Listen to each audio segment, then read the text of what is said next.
تاجیکان آینه تاریخی ملت با تاجیکستان استقبال 35 سالگی استقلالیت دولتی کارزاری ننگ همه روزه با زبان‌های گوناگون دنیا برنامه‌های تاجیکستان با تشبس‌های بین‌المللی در سیارت دولت دوشنبه پیشروان خونه امید یاد تاجیکان و دنیا فتح و نصرت فروغ صبح دانایی کتاب مقامات امنیت باید بیش از هر وقت در دیگر چند فصل هوشیار سال باشند. سیر و مسائل سیاحت برای اقتصادی، صنعتی و جهانگردان کشاورزی و علم اجتماعی فروغ معرفت راهنمای محبوب ما جامعه تاجیکستان آزاد و صاحب اختیار.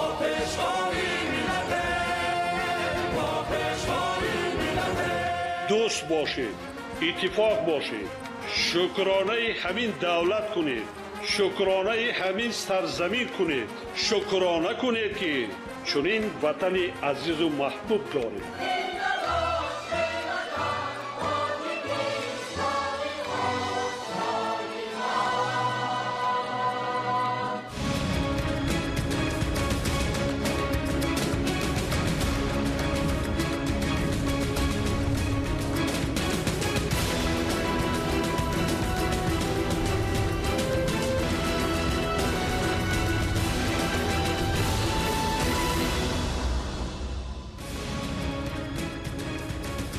ассалому алайкум бинандаҳои азизи гиромӣ.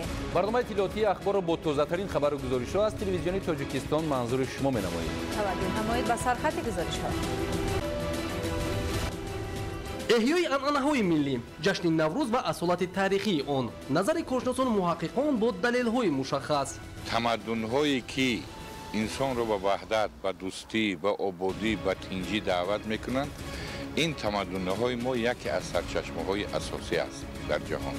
паём ва дурнамои фаъолият, дастурамали мукаммал бо консепсияи рушд. паём ҳуҷҷати сарнавиштсозе мебошад ки миллати тоҷикро раҳнамоӣ менамояд.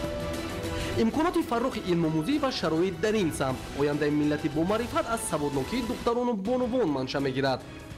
ҳисобот ба ё нишон дод дар ноҳияи деваштиш бештар аз 10 иншооти сохтмонаш нотамом ки дар мувозинати агентии беҳдошти замин ва обёрӣ қарор дорад рӯ ба харобӣ овардааст. ҳолати воқеии иншооти муассисаҳои соҳаи маориф дар шаҳри турсунзода барахта созам халқам фарзандаи халқ ба як шароити дуруст хонанд тарбият ёбанд. ҳаводиси олам аз офатҳои табиӣ то ба равандҳои сунъӣ. шарҳи ин ва дигар хабару гузоришҳо дар барномаи иттилоотии ахбор. дар солҳои истиқлоли давлатии ҷумҳурии тоҷикистон наврӯз, сада ва меҳргон бо номҳои тоҷикии худ чун мероси ғайримоддии башарият пазируфта шуданд. имрӯз ҷашни наврӯз дар саросари олам чун василаи асосии муттаҳидӣ, тарғиби сулҳу дӯстӣ ва фараҳ таҷлил мегардад. ҳоло омодагиҳо ҷиҳати дар сатҳи баланд бо риояи анъанаҳои миллӣ таҷлил намудани наврӯз дар тоҷикистон идома дорад. ҳамкори мо наврӯзшоҳи азизулло дар ин мавзӯъ гузориш медиҳад. ҳамин моҳ феврали соли 2010 дар иҷлосияи 64-уми маҷмӯаи умумии созмони милали муттаҳид қаднома таҳти унвони рӯзи байналмилалии наврӯз қабул гардид ки дар он аз ҷумла омадааст 21 март ҳамчун рӯзи байналмилалии наврӯз эътироф карда шавад. акнун 15 сол аст ки халқияту миллатҳои гуногуни олам дар саросари ҷаҳон ин оини аҷдодии миллати тоҷик наврӯзро ҳамчун василаи асосии тарғибкунандаи сулҳу дӯстӣ, саодати зиндагӣ ва фараҳ бо шукӯҳу шаҳомати баланд таҷлил мекунанд. ҷашни наврӯз дар асоси пешниҳоди ҷумҳурии тоҷикистон ва давлатҳои ҳавзаи тамаддуни наврӯз мақоми ҷаҳонӣ гирифт. давлатҳои аъзо ва созмонҳои байналмилалӣ барои омӯзиши анъанаҳои марбут ба наврӯз таҷлил ва гиромидошти оинҳои он изҳори ҳавасмандӣ намуданд. ҳам ҷашни наврӯз, ҳам ҷашни меҳргон ва ҳам ҷашни сада ба феҳристи умумиҷаҳонии ЮНЕСКО дохил шуданд. имрӯзҳо аҳли ҷаҳон донистанд ки аз гаҳвораи тамаддуни инсонӣ, тамаддунҳое ки инсонро ба ваҳдат, ба дӯстӣ, ба ободӣ, ба тинҷӣ даъват мекунанд, ин тамаддунҳои мо яке аз сарчашмаҳои асосӣ аст дар ҷаҳон. ва ин аз он аст ки миллати кӯҳанбунёди мо дар тӯри таърих созанда буд, созанда ҳаст ва созанда мемонад. рӯидани гулҳои баҳорӣ дар баландкӯҳҳои хатлон аз омади ҷашни наврӯз мужда медиҳад. аллакай дар шаҳру ноҳияҳои кишвар бо риояи оинҳои наврӯз шиноидани ниҳоли дарахтон, анҷоми кишту кори баҳорӣ ва тозаву назаррабо кардани кӯчаву хиёбонҳо оғоз гардидааст. дар доираи таҷлил аз ҷашни наврӯз чорабиниҳои пуршукӯҳ дар тоҷикистони соҳибистиқлол дар нақша аст. امروز هر یک ساکن کشور با فرح از جهانگیر شدن تمدن آموزنده گذشته خود به نوروز آمادگی میگیرد. مردم ما یک ماه پیش نوروز رو پیشواز میگیرند، شروع میکنند به تازه کردن خانه ها، به تازه کردن میدان ها، زمین ها رو تیار کردن. با طبیعت الکه ارتباط مردم به واسطه قوی می شود، یعنی که مردم الکه به سر زمین ها می روند. در نوروز مردم ما با وجود آنه که شادی میکنند، بحر دلشان گویا که شاده می شود، خرسندی میکنند، علاوه بر این خیلی سرکار و سرتشویش می شوند که همه همین کار و پیکار و تشویش ها بر سود آدمی زاد، بر سود انسانیت روانه کرده شده است. بنابر همین نوروز جنبه عمومی بشری دارد. برای همین نوروز در گذشته از جغرافیای ما عبور کرد و امروز هم کل جهان همین پذیرفت. برای آنه که این جشن نوروز برای پیشروی انسانیت، برای رشد انسانیت، حتی برای رشد مفکوره انسانیت مساعدت میکند. اعتراف تاریخ و تمدن ملت تاجیک از جانب تحلیلگران و با نفوذترین سازمان‌های بین‌المللی ثابتگری آن است که جامعه جهان با عنعنه و دستاوردهای فرهنگی ملت تاجیک از طول تاریخ تا امروز همچون نمونه اساسی مدنیت بلند انسانی بها داده، آموزش و ترغیب آن را برای تحکیم صلح و دوستی و همدلی خلقیت و ملت‌های عالم ضرور می‌داند. امروز در دایره تطبیق سیاست رهبر دولت، ساکنان سربلند و سعادتمند تاجیکستان با متحدی و شکرگزاری از استقلال و آزادی جشن نوروز را چون میراثبران گذشته پرافتخار خود انتظارند.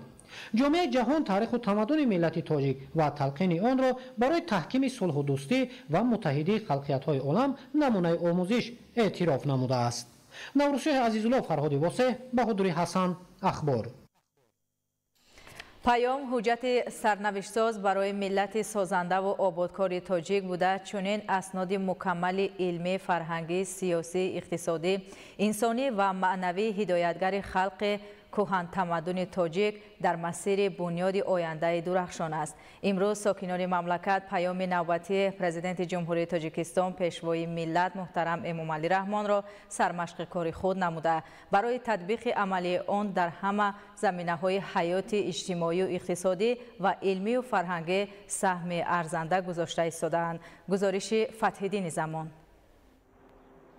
پیام اساسگزار صلح و وحدت ملی پیشوای ملت پرزیدنت جمهوری تاجیکستان محترم امامعلی رحمان با مجلس عالی جمهوری تاجیکستان پدیده نو در سیاست موافق دولتداری در زمان استقلال بوده، همه ساله با پارلمان کشور از جانب سرور دولت ارائه می گردد. پیام این سند سرنوشت‌ساز، راهنما و قطب نمای انکشاف جامعه بوده. در آن سمت‌های اساسی سیاست داخلی و خارجی تاجیکستان نقشه‌های رشد استوار من بعد در تمام سمت و ساحه‌های خواجگی خلق مملکت طرح ریزی گردیده. وظیفه، مقصد و مرام، راه و واسطه‌های رسیدن به هدف‌های استراتژی معین و مشخص می‌گردد. در پیام نوبتی نیز تمام مسئله‌های مربوط به رشد استوار تاجیکستان در تمام سمت و ساحه‌ها از جانب پرزیدنت مملکت محترم امامعلی رحمان به طور علمی و دقیق بررسی گردید. پیام حجت سرنوشت‌سازی میباشد که ملت تاجیک را راهنمایی می‌نماید. ما در اساس پیام نه تنها برنامه‌ریزی کارهای عملی خودمون را انجام می‌دهیم، بلکه از آن روحیه و الهام نو تازه گرفته در کار و پیکار خودمون آن را استفاده می‌بریم. مخصوصا دانشمندان و عالمان راهنمایی معینی را گرفتند که علم تاجیک را به عرصه بین‌المللی برداشته آن را با تمام عالم معرفی نمایند. ما خوب می‌دانیم که تاجیکستان همچون کشوری صاحب استقلال و عضو کامل حقوق جامعه جهانی از جهت موقع گئوگرافی خود و از نگاه ژئوپلیتیکی در منطقه برخورد منفعت‌های ابرقدرت‌ها قرار دارد. ضمن سخنرانی خویش پیشوای معظم ملت تأکید کردند که در شرایط نهایت حساس و مرکب منطقه و جهان امروز وظیفه‌های بغایت مبرم امنیتی از جمله مبارزه بر ضد تروریسم و افراطگرایی، قاچاق مواد مخدر، سلاح و دیگر جنایت‌های متشکل فراملی تا رفت شدت گرفته ایستادند. پیام یک راهنمایی هست که برای نشان دادن خوف و خطر و تهدیدهایی که امروز در جامعه هستند بررسی کرده می شود. از این رو در پیام نوبتی جناب اولی هم این مسئله مقاومت با تروریسم، با اکستریمیسم، با رادیکالیسم دینی یکی از مسئله های مهمترینی به شمار می رود که برای رشد و نموی آینده کشورمون مبرمترین مسئله هایی هستند که هم از عائله سر کرده تا مکتب و تا معارف تا دیگر نهادهای دولتی باید که سر این مسئله کارگزاری نماید. باید نورسان و جوانان،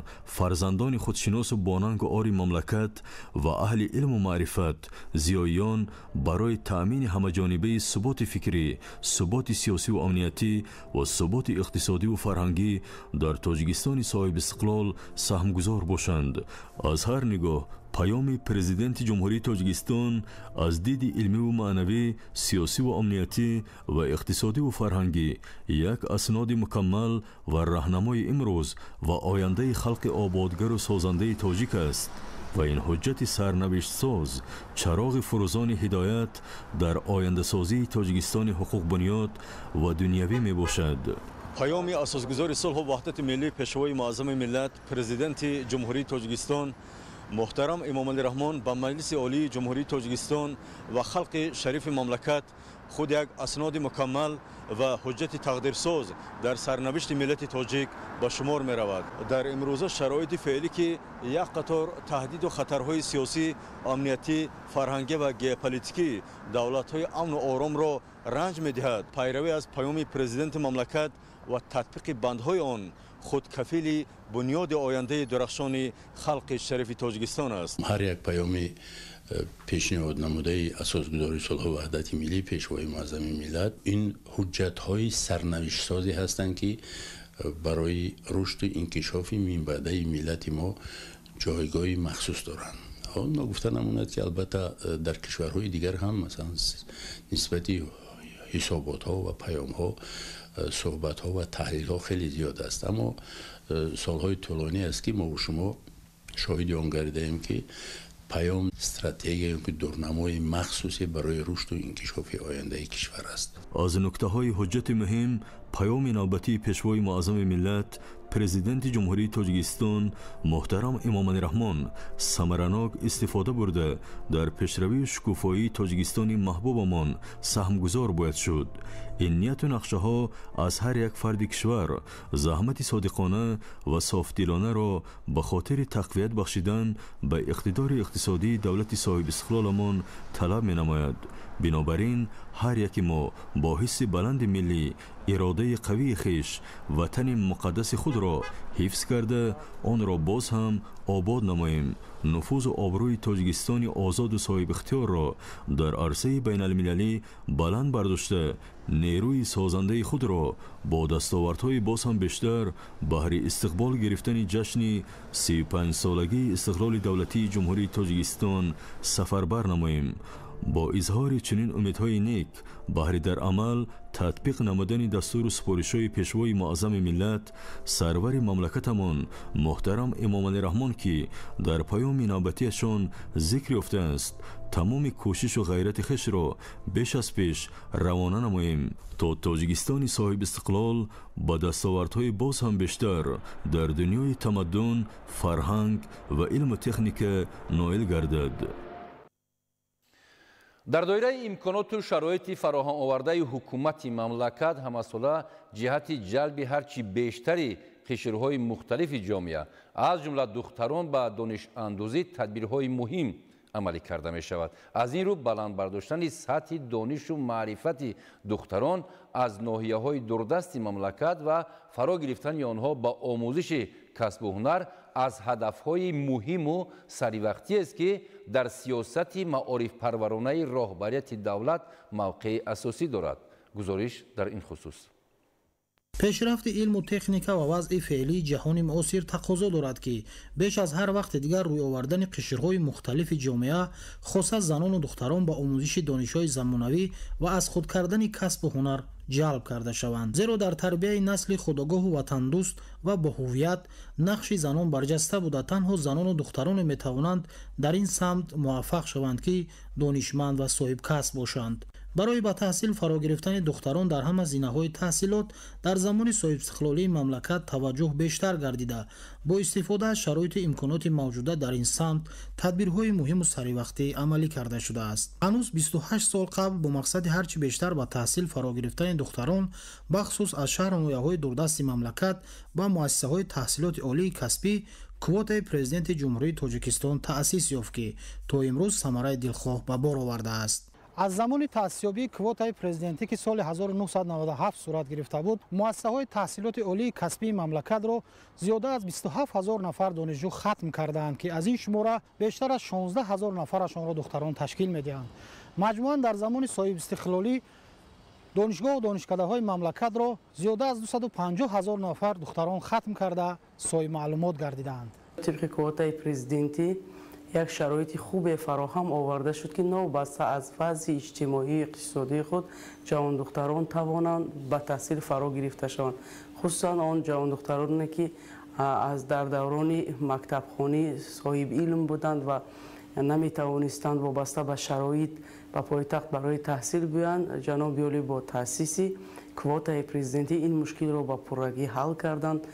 با وجود عملی نمودن تدبیرهای مهم و سریعوقتی حکومت جمهوری تاجیکستان در سمت دستگیری دختران دهات دوردست مملکت اوید به تحصیل در مؤسسه‌های تعلیمی عامل‌هایی هستند که صد راه تحصیل کردن آنها می‌گردد. یکی از عامل‌های مانع تحصیل برخی از دختران در مؤسسه‌های تحصیلات میانه عمومی و دانشگاه و دانشکده‌ها قبل از همه یک زمره پدر و مادران محسوب می‌یابند که با این راه آینده درخشان فرزندانشان را زیر سوال می‌گذارند. سرچشمه اساسی خرافات است، یعنی نادرست بررسی کردن و همچنین یکی از عامل‌های دیگری که باعث آن شده است که بعضی نفران ظرفیتشون کمتر امکان نمی‌دهند که دختران به تحصیل فرا گرفته شوند، این تبلیغ نکردن علم و تحصیلات است. در برخی از شهر و نویاهای مملکت بر اثر گمراهی، کمسوادی و ناآگاهی برخی از پدر و مادران و نزدیکان که اساس آن را خرافات پرستی تشکیل می‌دهد با ادامه تحصیل دختران مانع شده فرزندان خویش را در یک روحیه ناسالم و با فرهنگ ما بیگانه تربیت می‌نمایند. چون این روند باعث گردید که ده نفر دخترانی که خواهش زیادی تحصیل نمودند در مؤسسه‌های میانه و عالی تعلیمی را داشتند از تعلیم دور مانده و سرسانی و سرگردانی و مشکلات زیادی در زندگی روبرو شوند. برای همین هم ما به تحصیل دختران نسبت به تحصیل بچگان بیشتر باید اعتبار دهیم. به تحصیل، به کسب آموزی، به فناوری های نوینی که ما امروز میبینیم دختران باید بیشتر آگاه باشند، چون که حتی اگر زنی معلومات دیده خانشین هم باشد و الکی فرزند خودش را تعلیم میدهد. مثلا فرزند که از مکتب آمد همراهش درس میکند، به سوال هایی که از فرزندش میدهد جواب گردانده میتواند. یعنی مادری تعلیم دیده این بسیار از هر جهت خوب است. ما از علم ژنتیک حتی میدانیم که فرزندان بسیار جهت های علم آموزی، استعداد و دیگر جهت های ارثی را از مادر بیشتر میگیرند. برخی از پدر و مادرانی که دیده و دانسته نسبت به آینده فرزندان به اعتنایی ظاهر مینمایند، این عملشان نه تنها به خود و به نزدیکان بلکه به آینده جمعیت و دولت و ملت به تأثیر نخواهد ماند، زیرا اساس تربیت نسل خودآگاه و وطن دوست و صاحب معرفت و دانشمند از زن مادر باسواد وابستگی دارد. و تربیت نسل نو را است، تربیت نسل جوان امیدبخش میهن از زن مادر سرچشمه میگیرد. امروز اگر مرد با کار فعالیت مشغول میشده باشد، تربیت نسل نو را است به هوده زن مادر است و زن مادر به فرزندان تعلیم میدهد و تعلیم و تربیت فرزند از خود مادر سرچشمه میگیرد و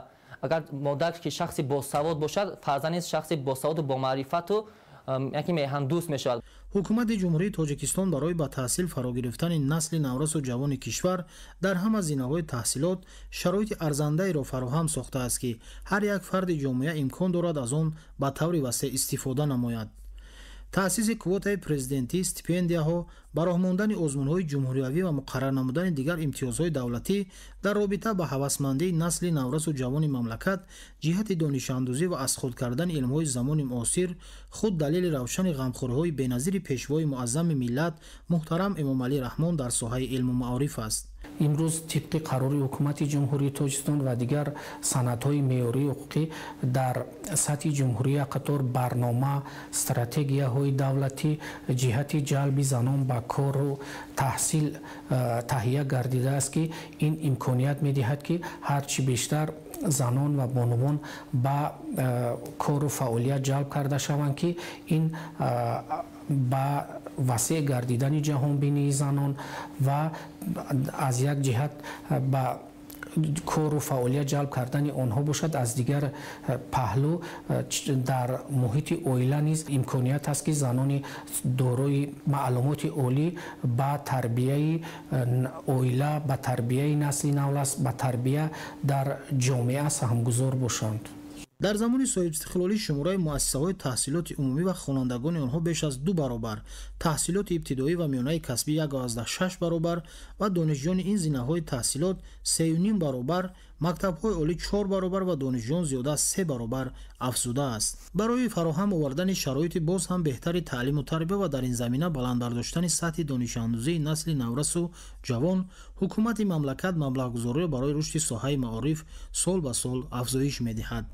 таи солҳои соҳибистиқлолӣ дар кишвар 3670 муассисаи нави таҳсилоти миёнаи умумӣ, 262 муассисаи томактабӣ ва 35 муассисаи таҳсилоти олии касбӣ сохта ба истифода дода шуд.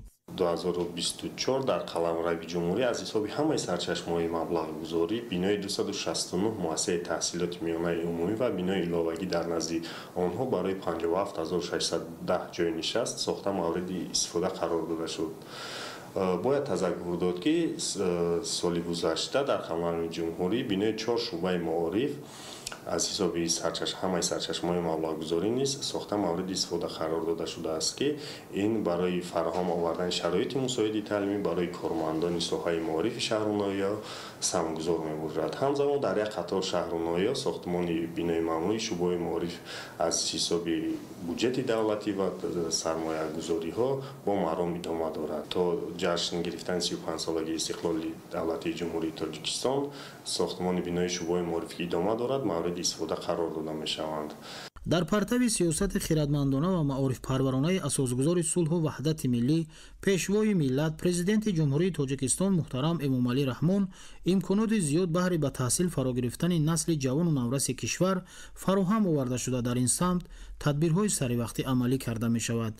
ба фарқ аз чанд соли қабл шумораи духтарон ки барои донишандозӣ ба муассисаҳои таҳсилоти олии касбӣ ҷалб карда мешаванд ба маротиб бештар гардида онҳо аз рӯи ихтисосҳои гуногун соҳибкасб мешаванд. шаҳри норак бо амалигардонии тадбирҳои созанда ба истиқболи ҷашни 35-солагии истиқлоли давлатӣ рӯз то рӯз ободу пешрафта мегардад.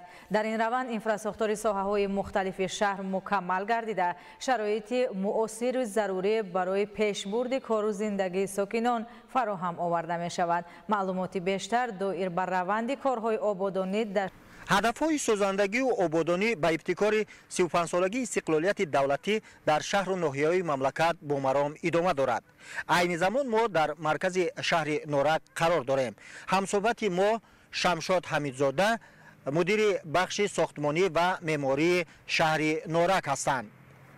дар шаҳри норак дар доираи 35-солагии истиқлолияти давлатӣ чӣ қадар иншоот ба нақша гирифта шудааст ва раванди корҳои сохтмонӣ айни замон чӣ гуна ҷараён дорад? дар доираи 35-солагии истиқлоли давлатии ҷумҳурии тоҷикистон дар шаҳри норак 197 иншоот ба нақша гирифта шуда буд ки то айни ҳол сатҳи аз он пурра сохта ба истифода дода шуд ки 51% нақшаро иҷро медиҳад.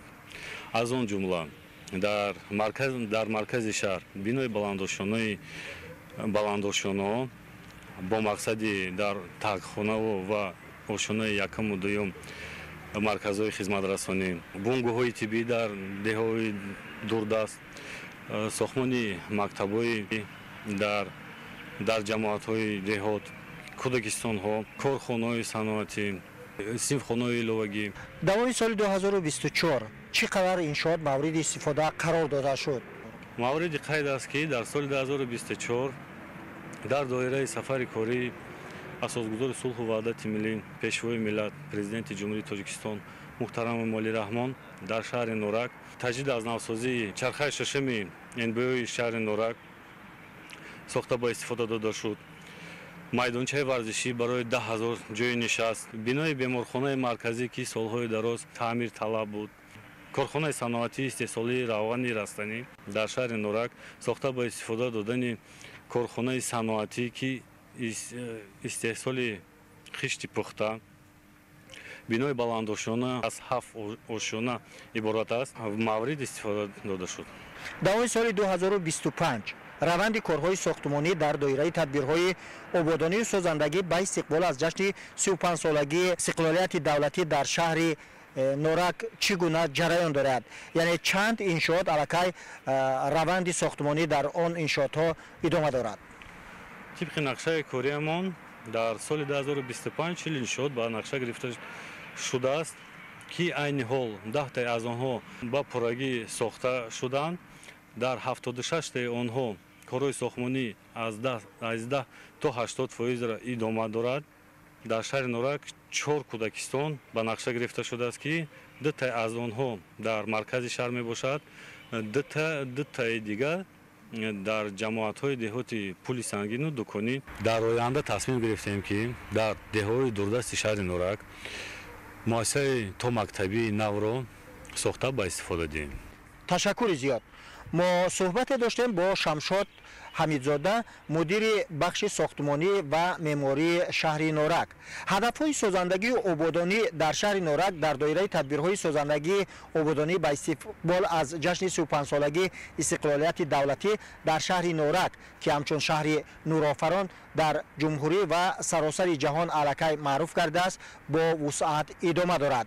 оянда симои шаҳри нурофарон, шаҳри Норак боз ҳам зебою диданӣ мегардад. баланд бардоштани сатҳи саводнокии молиявии аҳолӣ як қадами муҳим дар роҳи таҳкими ояндаи устувори молиявии кишвар арзёбӣ мегардад. президенти ҷумҳурии тоҷикистон пешвои миллат муҳтарам Эмомалӣ Раҳмон дар паёми навбатӣ ба Маҷлиси олии ҷумҳурии Тоҷикистон масъулони соҳаҳои дахлдорро вазифадор намуданд ки доир ба баландбардоштани сатҳи маърифати молиявии шаҳрвандон чораҳои муассирро амалӣ созанд. Мансури Ҷалол дар ин хусус гузориш медиҳад. маърифати молиявии шаҳрвандон яке аз омилҳои асосии татбиқи самараноки сиёсати андозу буҷет аз ҷумла дар масъалаи гузариш ба низоми пардохтҳои ғайринақдӣ барои ноил гардидан ба устувории молиявии давлат ва рушди иқтисодӣ нақши муҳим дорад. бе баланд бардоштани саводнокии молиявӣ дастрасӣ ба хизматрасониҳои молиявии рақамӣ ғайриимкон мебошад. дар доираи татбиқи стратегияи миллии фарогирии молиявии ҷумҳурии Тоҷикистон 4 самти асосии афзалиятнок муайян карда шудааст ки ин шабакаҳои таҳвил ва хизматрасониҳои молиявии рақамӣ, гуногуншаклии маҳсулоти молиявӣ, ҳимояи ҳуқуқи истеъмолкунандагони хизматрасониҳои молиявӣ ва саводнокии молиявӣ иборат мебошад. баланд бардоштани саводнокии молиявии аҳолӣ заминаи хуб барои рушди ҳисоббаробаркунии ғайринақдӣ мебошад. аз худкунӣ ва истифодаи пардохти ғайринақдӣ имрӯз усули аз ҳама осон ба ҳисоб меравад, чун истифодабаранда аз хона набаромада метавонад тамоми хизматрасониҳои бонкӣ дар корташ фароҳам буда ба мисли пур кардани суратҳисоб ва ё пардохти хизматрасониҳои давлатиро ба анҷом расонад. баланд шудани саводнокии молиявии аҳолӣ ва субъектҳои иқтисодӣ онҳо метавонанд қарорҳои дурусти молиявӣ қабул карда дар мавриди идоракунии самараноки буҷети субъектҳои иқтисодӣ ба комёбиҳо ноил гарданд. дар ҷанбаи сифатнокӣ 18 чорабинӣ пешбинӣ карда шудааст ки ҳамаи онҳо қариб пурра иҷро гардиданд ва инҳо барои вусъат ёфтани хизматрасониҳои молиявии рақамӣ дар ҷумҳурии Тоҷикистон мусоидат мекунанд.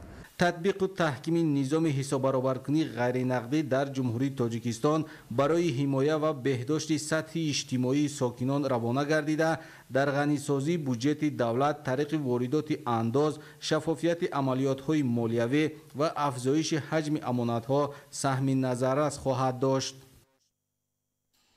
در ناحیه دیوشتیچ بیشتر از 10 انشاءات ساختمانش ناتمام که در موازنه اگنتی بهداشت زمین و آبیاری قرار دارد رو به خرابی آورده است. طبق معلومات اگنتی مذکور تصمیم گرفته است که در زمینه انشاءات موجوده پایگاه تکنیکی بنیاد نماید. این هم در حالی است که یک قسم انشاءات الکی در حالت صدموی قرار دارد. تفصیلات بیشتر در گزارش عبدالوهاب عبدالستار.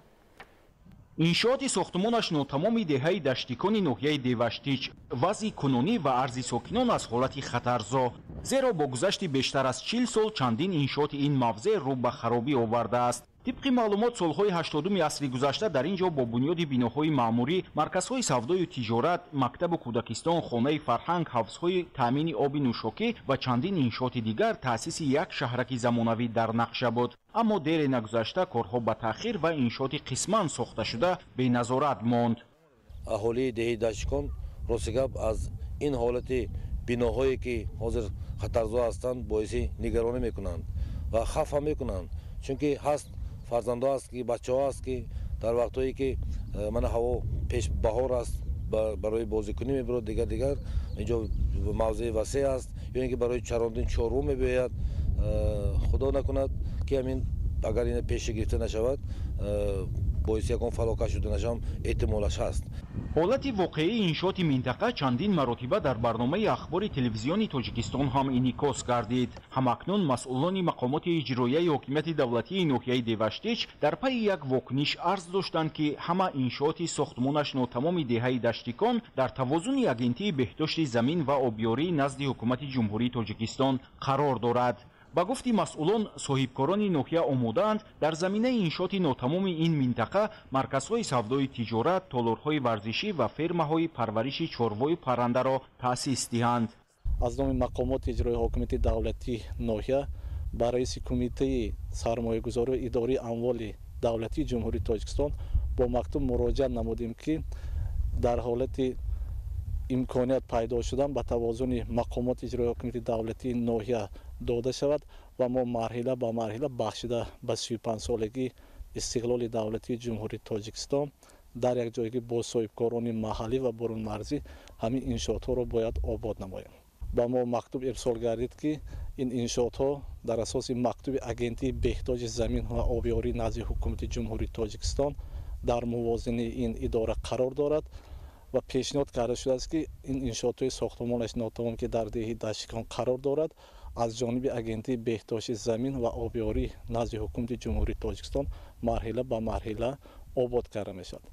در ادامه همین مشکلات مسئولان اداره دولتی بهداشت زمین و آبیاری چشمسار ناحیه دیوشتیچ ابراز داشتند که 11 انشاءات ساختمانش ناتمام و حدود بیشتر از 2.5 گکتار زمین در اختیار آنهاست و همگی چند روز پیش متخصصان اگنتی بهداشت زمین و آبیاری برای معین کردن حدود و تحریزی کارها جهت برقرارسازی انشاءات تدبیرهای لایحه‌کشی را انجام دادند. ساختمان‌های ناتمام در موازنه اداره بهداشت زمین آبیاری چشمسار ناحیه دیوشتیچ قرار دارد، لیکن برای این تعمیر کردن یا یگان مبلغ در نظر گرفته نشده است. بعضی مودی تکنیکی انشاءات به نظر گرفته شده است. متخصصان اومده اینجا به یک دیده حساب کتاب کرده، نقشه لایحه هاشون دیده برفتن. هرچند از ساختمان انشاءات این منطقه سالهای زیاد سپری شده باشد هم، اما یک قسمی آن تا به حال پابرجای مستحکم است و میتوان در زمینه آن برای اهالی انشاءات خدمترسانی را بنیاد کرد. اگر ما همین منطقه آباد کنیم یک منطقه صنعتی هم کرده میتونیم.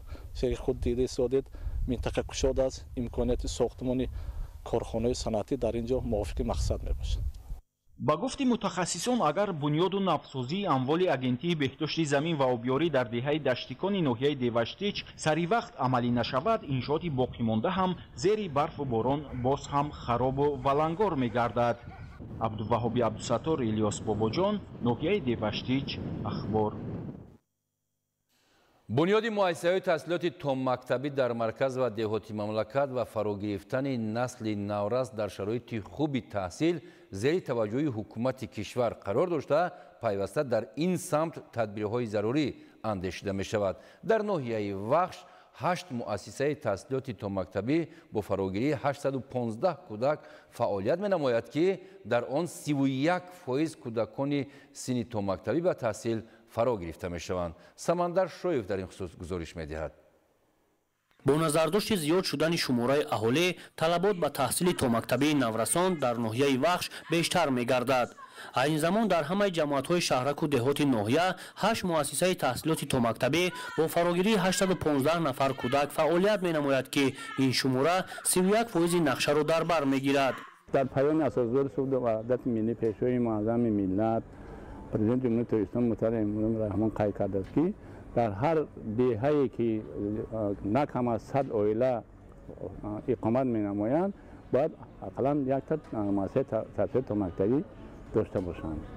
мо баъди ироаи паёми имсола бо кормандони шӯъбаи муориф дар ҳамоҳангсазӣ бо мақомоти иҷроия тасмим гирифтем ки барои ҳамин ба нақша расидан дар 10 деҳаи ҳудуди ноҳиямон муассисаи таҳсилоти томактабӣ сохта ба истода диҳем. дар ҳақиқат 8 муассисаи таҳсилоти томактабӣ ки дар ноҳияи мо фаъолият менамоянд барои пурра фаро гирифтани кӯдакони синни томактабӣ ба муассисаҳои болозикр кифоягӣ намекунад.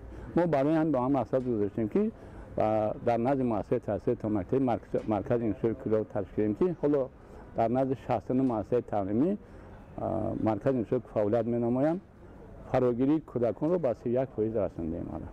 ҳоло дар ин муассисаҳои мавҷуда наврасон дар як муҳити мусоид ба таҳсил ва таълиму тарбия фаро гирифта мешаванд. вале дар баробари ин ҳама дар ноҳия шумораи муассисаҳои таҳсилоти томактабӣ кифоя набуда 69% наврасон аз таҳсилоти томактабӣ бебаҳра мондаанд ки ин масоил нигаронкунанда боқӣ мондааст. асосгузори сулҳу ваҳдати миллӣ пешвои миллат муҳтарам Эмомалӣ Раҳмон бисёр ҳам ба маврид қайд карданд ки фарогирии кӯдакон дар зимнаи аввал боғчаҳо аст бояд ки ҳатман фаро гирифта шавад кӯдакон. тавре ки дар паёми президенти ҷумҳурии Тоҷикистон қайд карда шуд ки бисёртар ана ҳамин зимнаи аввали мактаб таҳсилоти кӯдакистонҳо аст бисёртар ва васеътар шавад. ҳар як деҳа бояд ки барои худаш дар 100 деҳа як боғча бояд ки фаро гирад. мо бисёр хурсандем аз ин тарафдории давлату ҳукумат. дар паёми солонаи пешвои миллат муҳтарам Эмомалӣ Раҳмон ба маҷлиси олии кишвар зикр шуд ки дар 5 соли оянда бо истифода аз ҳамаи сарчашмаҳои маблағгузорӣ ва бо дар назардошти ҳадафи гузошташуда барои фарогирии 50% кӯдакони синну соли томактабӣ бунёди 800 муассисаи таҳсилоти томактабӣ ва беш аз 1000 муассисаи таҳсилоти умумиро таъмин намояд. таҳсилоти томактабии наврасон ки дар рушду инкишофи зеҳнии онҳо замина мегузорад масъулинро мебояд баҳри ҳалли ин мушкилот дар ҳамкорӣ бо соҳибкорон ва шахсони саховатпеша бунёди муассисаҳои наву замонавии томактабиро ба роҳ монда баҳри таълиму тарбияи насли наврас шароити хуби таҳсил фароҳам созанд. дар деҳаи шӯрхоки шаҳри турсунзода бинои асосии муассисаи таҳсилоти миёнаи умумӣ рақами 36 тобистони соли 2023 бо мақсади бунёди бинои иловагии нав тахриб карда шуд. то имрӯз сохтмон ба таъхир афтодааст ва хонандагон бо сабаби нарасидани ҷои нишаст дар себас ва шароити номувофиқ таҳсил намуда истодаанд. мавзӯъро Фаридуни Субҳон ва Садриддини Иброҳим пайгирӣ намудааст. дар шаҳри турсунзода дар заминаи 18 муассисаи таълимӣ сохтмони 229 симхонаи иловагӣ барои 5496 ҷойи нишаст идома дорад ки дар доираи сазовор таҷлил намудани ҷашни бузурги миллӣ 35-солагии истиқлоли давлатии ҷумҳурии Тоҷикистон ба истифода дода мешаванд. шӯрхок яке аз деҳаҳои наздикӯҳӣ ва дурдасти шаҳр ба ҳисоб рафта дар он 160 хоҷагӣ ё худ зиёда аз 1000 нафар аҳолӣ зиндагӣ мекунанд. ҳоло дар муассисаи таълимӣ деҳа 239 хонанда таҳсил намуда истоданд ки ба онҳо 17 омӯзгор таълим медиҳанд. айни замон муассисаи таълимӣ дорои 7 симхона ва як утоқи корӣ буда бо сабаби норасоии ҷойи нишаст хонандагон дар 3 баст ба таҳсил фаро гирифта шудаанд.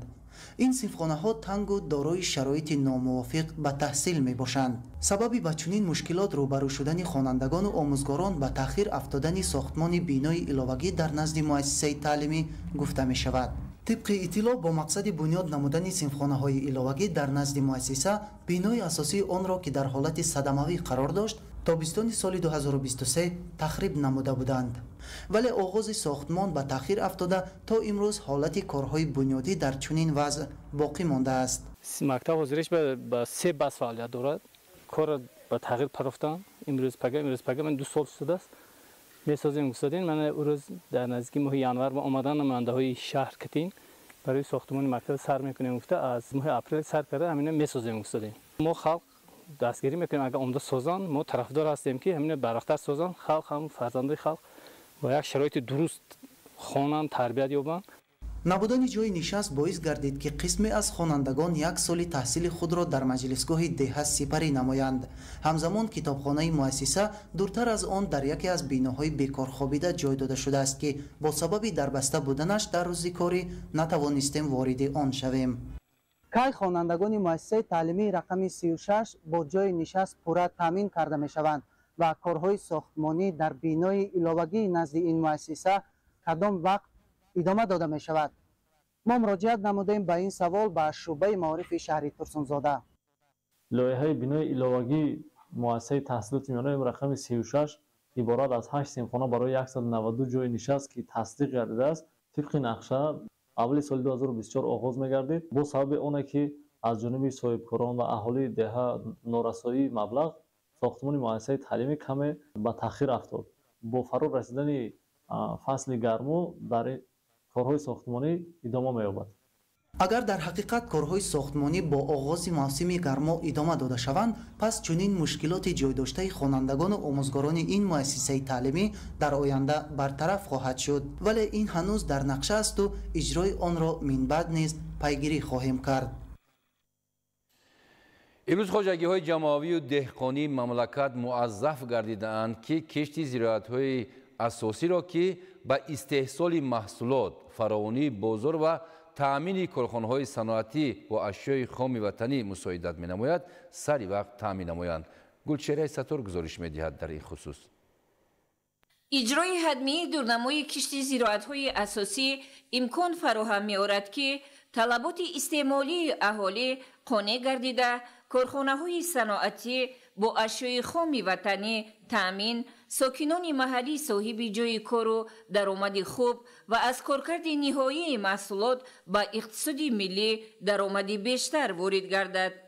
با مقصد استفاده ثمرناک و عاقلانه هر قطعه از زمین کارم آبی و تأمین بازارهای استعمالی با محصولات با صفت وطنی، امسال خواجگی‌های دهقانی جمهوری موظف گردیدند که اجرای کشت زراعت‌های اساسی از جمله پخته، کارتوشکا، سبزی، پیاز و غله‌دانگی‌ها را سری وقت تأمین نمایند.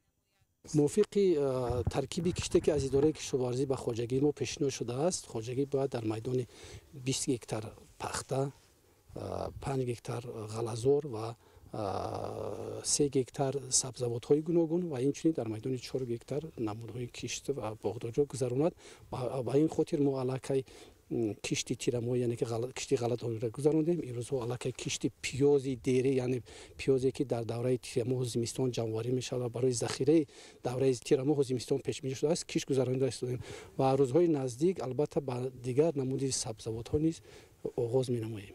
امروز در مقیاس جمهوری نزدیک 200,000 خواجگی‌های دهقانی فعالیت می‌نمایند که در استحصال محصولات با صفت واردات عوض کننده و به صادرات نگرانیده شده سهم می‌گذارند. در اساس دستور سپارش‌های اساسگزار صلح و وحدت ملی پیشوای معظم ملت پرزیدنت جمهوری تاجیکستان محترم امامعلی رحمان و نقشه چاره‌بینی که از طرف کمیته دولتی اداره زمین و گئدرزی جمهوری تاجیکستان دسترس گردید، ما با همراه کارمندان کمیته اداره زمین، کارمندان جماعت و مقامات اجرایی حکومت دولتی نوحه عبدالرحمن جامعی با هر یک خواجگاه دهقانی شخصا واخورده کارهای فهماندهی اوید به اجرای دورنمای کشتی پخته، کارتوشکا، پیاز، سبزی و غله‌دانگی گذرانده ایستادیم.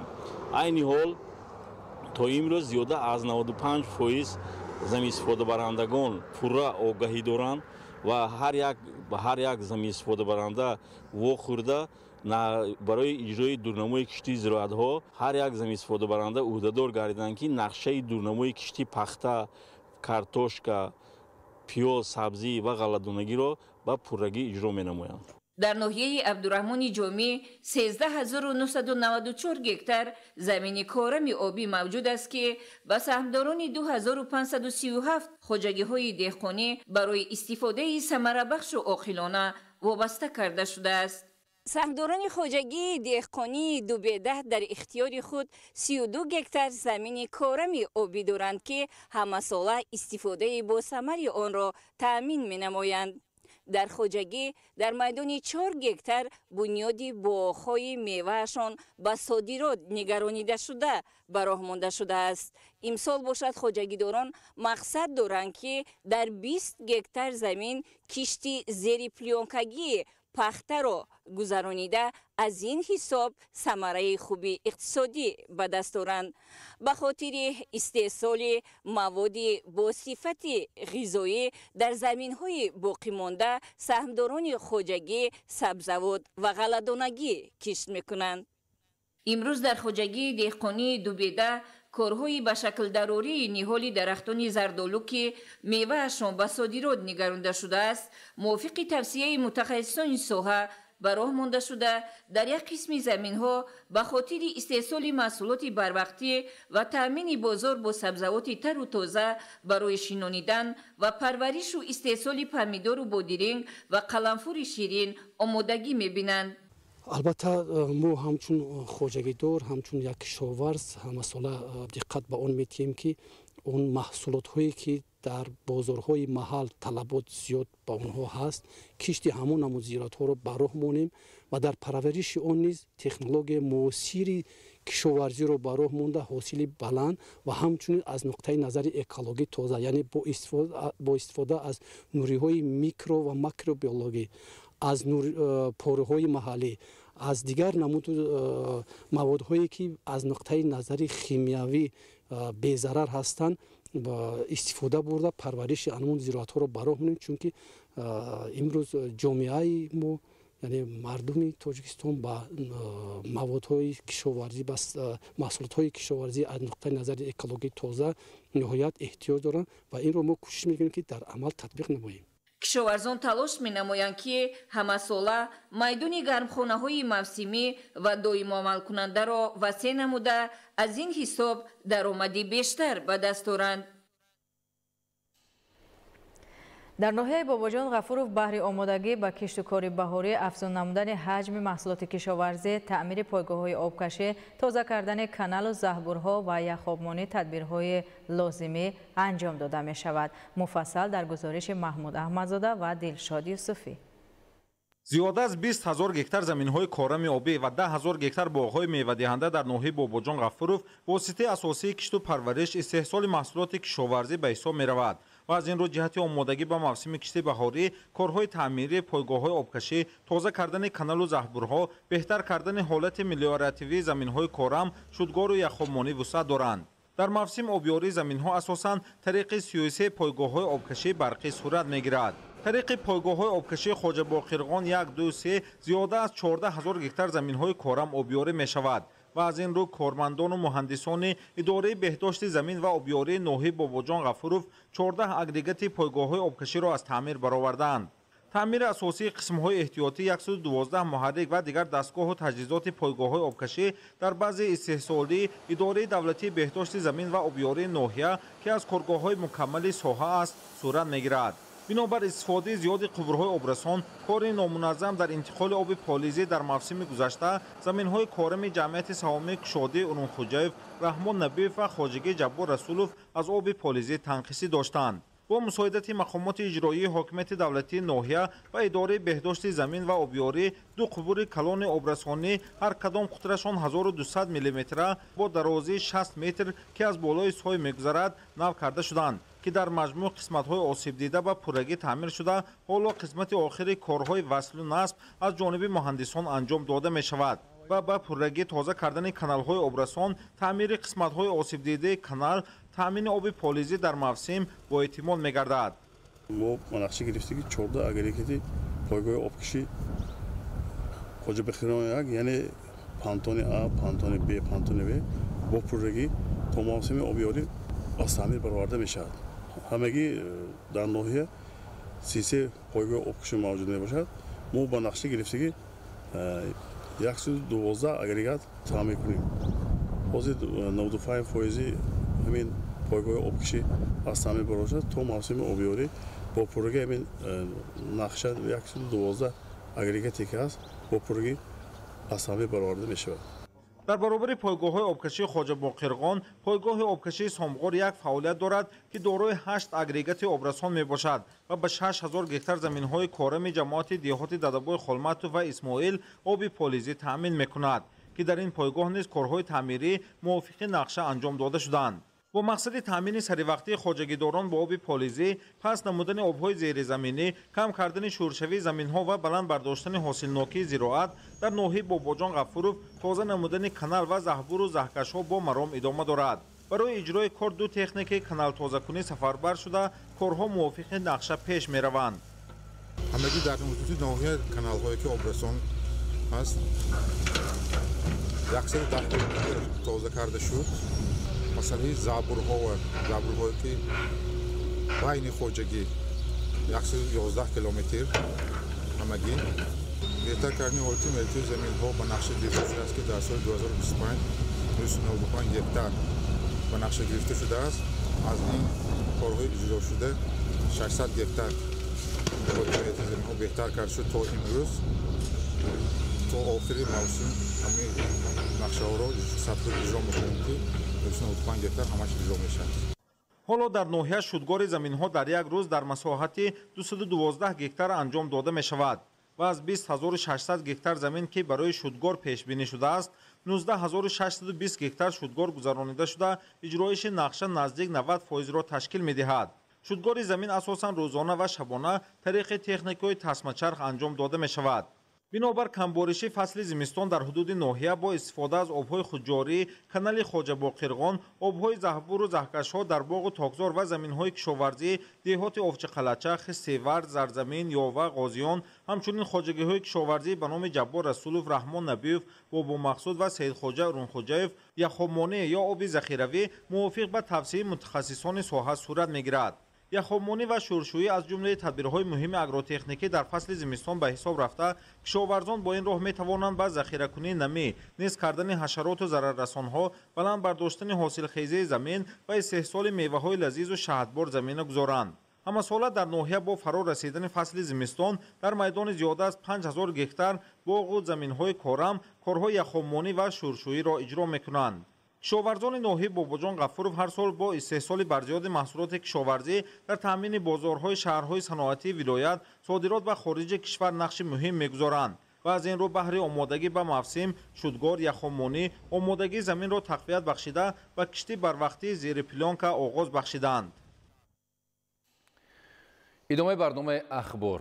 14 فеврал با اشتراک اهل علم و فرهنگ جمهوری تاجیکستان در شهر سمرقند جمهوری ازبکستان در دانشگاه دولتی سمرقند به نام شراف رشیدوف مرکز زبان و مدنیت تاجیک و سیمخانه‌های آموزش زبان و ادبیات تاجیک افتتاح گردید. همچنین عالمان و دانشمندان و ادیبان تاجیک از استادخانه این دانشگاه دیده نموده در محفل گنج سخن اشتراک نمودند. گزارش همکار ما یوسف غنیزاده از جمهوری ازبکستان. 14 феврал дар идомаи конфронси илмӣ амалии то тавони дӯстонро гум макун дар шаҳри самарқанд аҳли илму фарҳанги ҷумҳурии тоҷикистон ба донишгоҳи давлатии самарқанд ба номи шароф рашидов ташриф оварданд. олимону донишмандон ва шоирону нависандагони тоҷик нахуст аз осорхонаи донишгоҳи мазкур дидан намуда бо осори пурарзиши фарҳангӣ намунаи ёдгориҳои таърихӣ ва нигораҳо шинос шуданд. намояндагони вилояти самарқанди ҷумҳурии узбекистон ба аҳли илму фарҳанги ҷумҳурии тоҷикистон дар робита ба марҳилаҳои таърихии муносибатҳои бисёрҷанбаву дӯстонаи халқҳои тоҷику узбек дар осорхонаи мазкур маълумот дода роҳандозии иқдомҳои пешгирифтаи ҳукумати ҷумҳурии тоҷикистонро барои густариши муносибатҳои ду давлати ҳамҷавор тоҷикистону узбекистон муҳим арзёбӣ карданд. пас он дар институти забон ва маданияти халқҳои осиёи марказии донишгоҳи давлатии самарқанд ба номи шароф рашидов бо иштироки намояндагони сафорати ҷумҳурии тоҷикистон дар ҷумҳурии узбекистон, академияи миллии илмҳои тоҷикистон, раёсати донишгоҳи мазкур ва олимону донишмандони тоҷик ҳамоиш баргузор гардид. ضمن این همایش اشتراکداران وابسته به مستحکم گردیدن همکاری‌های علمی تاجیکستان و ازبکستان اظهار نظر نموده راه‌اندازی چنین چاره‌بینی‌های مشترک علمی ادبی را ثمره سیاست موفق و آینده‌بینانه سران دو دولت دوست پرزیدنت جمهوری تاجیکستان محترم امامعلی رحمون و پرزیدنت جمهوری ازبکستان محترم شавкат мирзиёев عنوان دادند. در ادامه در نزد کافدرای فیلولوژی تاجیک و زبان‌های شرق خارجی اینستیتوت مذکور مرکز زبان و مدنیت تاجیک و سیمخانه آموزش زبان تاجیکی افتتاح گردید.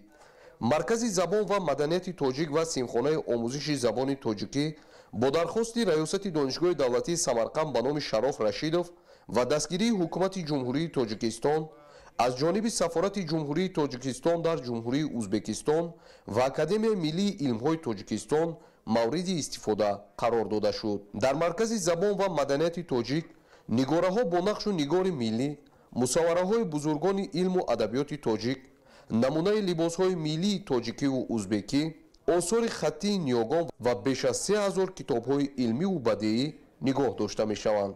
با مقصد انعکاس رابطه‌های ثمربخش تاجیکستان و ازبکستان همچنین برای معرفی شایسته موضع‌های تاریخی و سیاحی تاجیکستان در این تالار مانیتوری کلان حجم نصب گردیده نوارهای ترغیباتی منظور تماشابینان کرده می‌شود. برای ادامه کارهای علمی افتتاح این مرکز مساعد بوده همچون منبع عالمان جوان می‌توانند از آن استفاده نمایند. سیمخانه آموزش زبان تاجیکی با مقصد جلب بیشتر دانشجویان دانشگاه با آموزش نازکی‌های زبان ناب و شیوای تاجیکی افتتاح گردیده با شرایط و امکانات مساعد فراهم گشته است.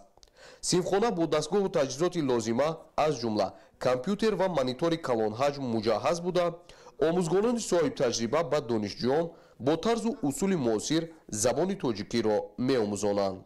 من استاد دانشگاه دولتی سمرقند به نام شراف رشیدوف پروفسوری کافدری زبان فیلولوژی تاجیک و زبان‌های شرق خارجی هستم. از فن ادبیات امروزی تاجیک و تاریخ تنقید درس می‌دهم. گشاده شدن همین کابینت و همه روز درس برای ما خاطرمان است و همه روز در تاریخ دانشگاه دولتی سمرقند عید است. این به این معنی که گشاده شوی هم کابینت زبان و ادبیات تاجیک، هم مرکز زبان و مدنیت تاجیک، هم درسخانه تاجیک برای ما افتخار است. این همش با شرافت دوستی دو خلق، دوستی دو دولت، دو کشور با سربری شавкат мирамонов президенти давлати мо бо сарбари муҳтарам эмомалӣ раҳмон президенти ҷумҳурии тоҷикистон ки ҳамин дӯстият оғоз карданд ҳазорсола буд ҳамин ҳазорсола давом дода истодан муваффақ давом дода истодан дар оянда боварӣ дорем ки ин бештар хубтар болотар хонотар ин дӯстӣ давом меёбад боварӣ дорем ки ҳамин хел кабинетҳо با دیگر دانشگاه‌های کشوری ما با باشد و برای ترغیب مثلا گرفتن ما زبان و ادبیات تاجیک باز حصه گذارند. با مقصد آگاهی بیشتر با حیات و فعالیت عالمان و شاعران و نویسندگان تاجیک در سیمخانه طریق مانیتور فیلم‌های حجتی و آچرک و برنامه‌های تلویزیونی که از خزینه کمیته تلویزیون و رادیوی نزد حکومت جمهوری تاجیکستان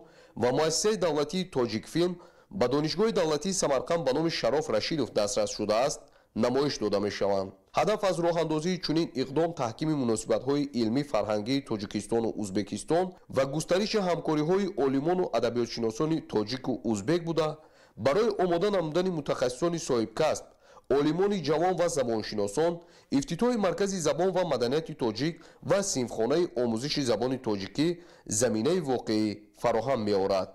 боиси ифтихор аст ки дар донишгоҳи давлатии самарқанд ба номи шароф рашидов кабинети забону адабиёти тоҷик маркази забон ва фарҳанги маданияти тоҷикистон ифтитоҳ гардид ва гумон мекунам ки кушодашавӣ ё ифтитоҳи ин марказ ва ин кабинетҳо дар робитаҳои навбатии илмию фарҳангии ду кишвари дӯсту бароbar яъне тоҷикистону ӯзбекистон саҳифаҳои нав мекушад ва дар ҳақиқат ин кабинетҳо марказе ки кушода шуд дар рушду инкишофи забони адабии тоҷик таъсири мусбат мерасонад. нимаи дуюми рӯзи 14 феврал дар толори донишгоҳи давлатии самарқанд ба номи Шароф Рашидов бо иштироки шоирону нависандагон ва олимону адабиётшиносони тоҷику узбек маҳфили адабии ганҷи сухан баргузор гардид.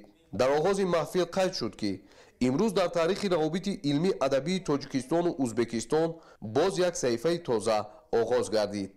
маҳфили ганҷи сухан дар ҳошияи конфронси илмӣ амалии то тавони дӯстонро гум макун боз шоирону нависандагон ва аҳли илму фарҳанги тоҷикистону узбекистонро ба ҳам оварда ба тақвияти муносибатҳои дуҷониба дар ин самт ва табодули таҷриба байни ҳамдигар мусоидат менамояд.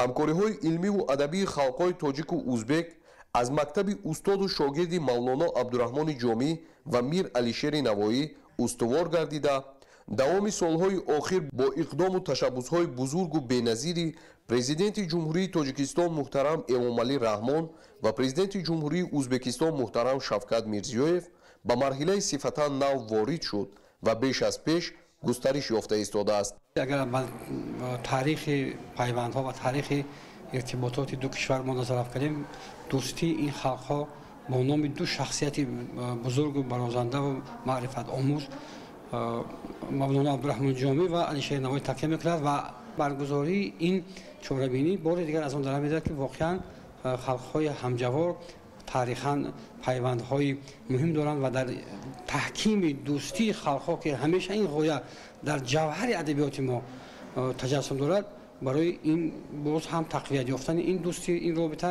ин гуна ҳамоишҳо таъсири матлуб мегузоранд ва махсусан барои шоирон, барои адибон, барои олимон баргузории ин гуна чорабиниҳо дар шароити имрӯза барои пеш аз ҳама таҳкими ваҳдати инсонӣ, дӯстии халқҳо ва пайвандҳои муҳками бештари кишварҳои ҳамҷавор нақши муассир хоҳад дошт. роҳандозии чунин маҳфилҳои илмиву адабӣ ки ҳам дар ҷумҳурии тоҷикистон ва ҳам дар ҷумҳурии узбекистон баргузор мегарданд идомаи мантиқии муносибатҳои дӯстонаву қавии халқҳои тоҷику узбек мебошад. бовар аст ки дар оянда низ чунин конфронсу ҳамоишҳои илмӣ фарҳангӣ роҳандозӣ гардида дар ин зим муносибатҳои гуногунҷанбаи тоҷикистону узбекистон боз ҳам таҳким бахшида мешаванд. юсуф ғанизода, бобоалӣ тағозода аз шаҳри самарқанд барои барномаи иттилоотии ахбор. тадбирҳои ободонӣ ба истиқболи ҷашни 35-солагии истиқлоли давлатӣ дар ноҳияи шаҳристон бо маром идома дорад. гузориш дар ин хусус. дар доираи истиқболи сазовор аз ҷашни фархундаи мукаррами 35-солагии истиқлоли давлатии тоҷикистони ободу шукуфон дар ноҳияи наздикоии шаҳристон бо иқдом мақомоти иҷроии ҳокимияти давлатии ноҳия иборат аз 192 банд нақша чорабинӣ таҳия карда шудааст. то имрӯз туфайли ташкили чорабиниҳои ободонии созандагӣ аз ин миқдор наздики 116 иншооти сатҳи мухталиф бунёду навсозӣ мукаммал гардида 558 нафар сокинони бешуғл бо ҷои кори доимӣ ва мавсимӣ фаро гирифта шудаанд. аз паёми навбатии асосгузори сулҳу ваҳдати миллӣ президенти ҷумҳурии тоҷикистон пешвои миллат муҳтарам эмомалӣ раҳмон ба маҷлиси олии ҷумҳурии тоҷикистон рӯҳи илҳоми тоза гирифта масъулини мақомоти иҷроии ҳокимияти давлатии ноҳияи шаҳристон, аҳолии касбу кори гуногун, соҳибкорони бонангу номус ва ашхосе ки бо мақсади маротибаи дуюму сеюм адо намудани маносики ҳаҷ маблағ ҷамъ оварда буданд даст ба ободкорию созандагиҳо зада истоданд. ин ободониҳо аз бунёду навсозии куллии ташкилоти муассисаҳои иқтисодиву иҷтимоӣ, муассисаҳои таҳсилот миёнаю асосӣ, боғчаҳои бачагона, синфхонаҳои иловагию ошхонаҳои назди мактабӣ, марказҳои саломатию бунгоҳҳои солимгардонӣ, иншооти соҳаи хизматрасонӣ, савдову варзишӣ ва фарҳангӣ иборат буда ба ҳусни ноҳияи шаҳристон зебогию иншооти бештар ҳамроҳ месозад. бахшида ба ҷашни 35-солагии истиқлоли давлатии ҷумҳурии тоҷикистон дар ноҳияи шаҳристон 192 адад нақша чорабиниҳо тасдиқ гардида 116 адади иншоотҳое ки ба истифода дода шуданд, аз инҳо иншоотҳои мактаб, кӯдакистонҳо, майдонҳои варзишӣ, толори варзишӣ, биноҳои хизматрасонӣ маишӣ, савдо, биноҳои ҷамъиятиро дар бар мегирад.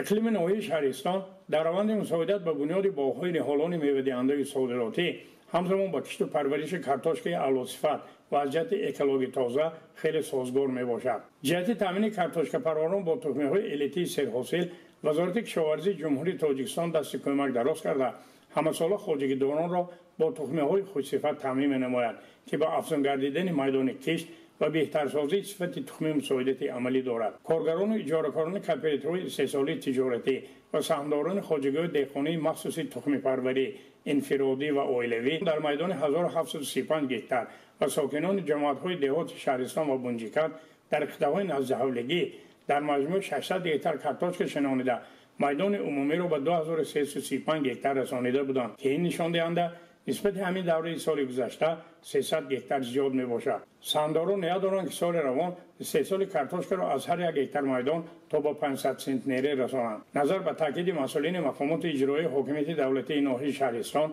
سال روان 70 گکتار میدان به گردش کشاورزی درآورده.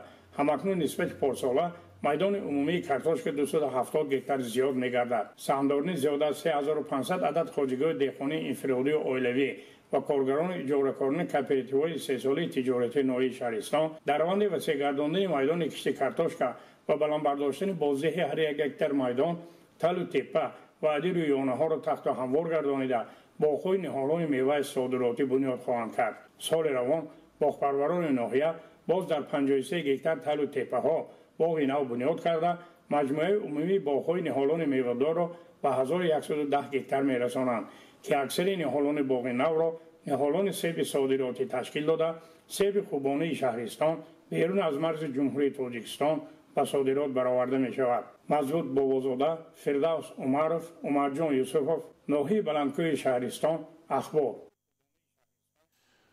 توجه شما را بر رویدادهای خارج مملکت جلب می‌نماییم. بیننده‌های عزیز، در شهر میونخ جمهوری فدراتیوی آلمان نقلیات سبکرو اشتراکیان یک همایش را زیر کرد.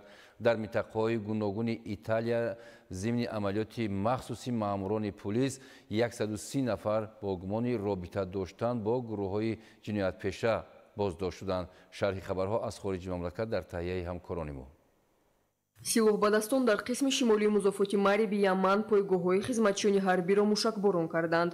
дар натиҷа 5 низомӣ ба ҳалокат расида, чанд каси дигар захмӣ шуданд. сипас байни кормандони сохторҳои қудратӣ ва ҷангҷӯён задухурди мусаллаҳона сар зад ки дар рафти он хизматчиёни ҳарбӣ даҳҳо силоҳбадастро ҳалоку захмӣ намуданд. силоҳбадастон ба муқовимати мусаллаҳонаи низомиён тоб наоварда ақибнишинӣ карданд. дар яман аз соли 2014 то кунун оромиҳои дохилӣ қатъ намегардад. дар ин муддат бар асари ҳамлаи гурӯҳҳои ҷиноятпеша ва анҷом додани амалҳои террористӣ садҳо нафар ба ҳалокат расида, ҳазорон каси дигар маҷбур шуданд ки манзилҳои истиқоматиашонро тарк намуда овора шаванд. сӯхтори ҷангал дар шаҳри лос-анҷелеси иёлоти муттаҳидаи амрико ба ширкатҳои бузурги суғуртавӣ $40 миллиард зарар расонд. ба маълумоти намояндагони ширкатҳои мазкур, онҳо бояд ба қурбониёни сӯхтори бешазор дар шаҳри лос-анҷелес тақрибан $40 миллиард пардохт намоянд. дар ин бора рӯзномаи Financial Times хабар медиҳад. қабл аз сар зании сӯхтори ҷангал аз 12 ширкати бузургтарини суғуртавӣ 7 онҳо фаъолияташонро қатъ карда буданд. ёдовар мешавем ки сӯхтори харобиовар дар шаҳри Лос-Анҷелес 7 январи соли равон сар зад. дар натиҷа 29 нафар ба ҳалокат расида, зиёда аз 18 000 манзилҳои истиқоматӣ нобуд гардиданд.